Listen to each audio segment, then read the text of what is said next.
My crew was there in Afghanistan to keep a gunship airborne to be able to support our troops on the ground. So during our mission, the timeline that we had originally stepped out the door to support had gradually continued to roll to the right, forcing a later exfil, which put us in the position we were in.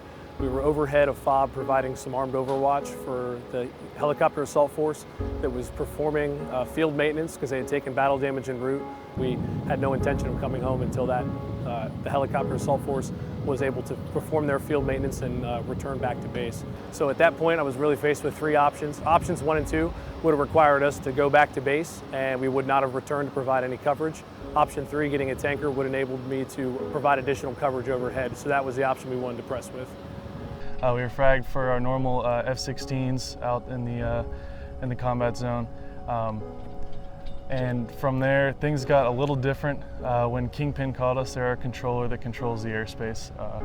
And they said that they had a C-130, an AC-130 that needed fuel, which was uncommon for us. And to see them up at that time of day was also a little different, so we kind of knew that something was going on that was abnormal, that wasn't routine.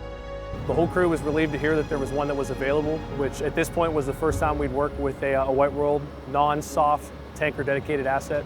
At that point, it didn't matter what the tanker background was or where they were coming from. I just knew we needed to get the gas. Due to the mountainous terrain, we did lose radio communication with Kingpin. At the lower altitude, I was a pilot flying, so I was talking to the AC-130 pilot, and we used latitude and longitudes and our own areas where we could link up in rather than a set air refueling track, which is our normal procedure. We had 90 knots of overtake on them, and it just was taking too long, so we decided that to expedite the rejoin, we instructed them to do a left 180-degree turn.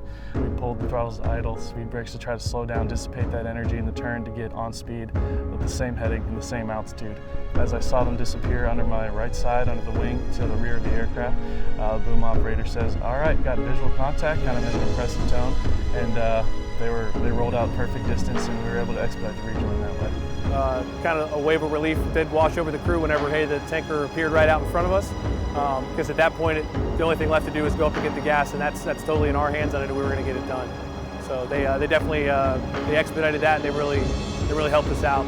That was like a very rewarding day that day, because we were able to do our job, which allowed them to do theirs and the guys on the ground to do theirs, and so on.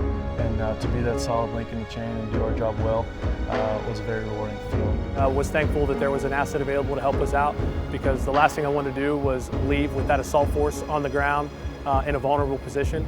So having that tanker able to provide that support to us in that moment enabled us to do our job and provide that additional comfort, coverage, and support that they needed pretty desperately at that time. My name is First Lieutenant John Lerda, and I'm a KC-135 pilot.